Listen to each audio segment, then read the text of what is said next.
રાજકોટ ખાતે ભારતીય જનતા પાર્ટીના લોકસભાના ઉમેદવાર પરસોત્તમ રૂપાલાજીએ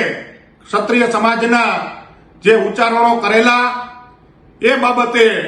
કરણી સેના તથા ક્ષત્રિય સમાજના વિવિધ સંગઠનો દ્વારા યુદ્ધ એ જ કલ્યાણ એવા આયોજન હેઠળ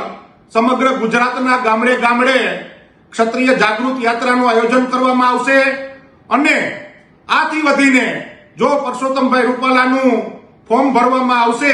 તેના 24 કલાકમાં આક્રોશજનક કાર્યક્રમો ગુજરાત તો ઠીક પણ સમગ્ર ભારતમાં આપવામાં આવશે.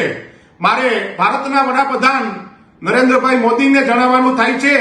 કે આવા વ્યક્તિની ટિકિટ કેન્સલ કરો અને જો નહીં કરવામાં આવે તો અમારે ના છૂટકે કમલ કા ફૂલ અમારી ભૂલ એવો નારો સમગ્ર ભારતમાં આપવામાં આવીને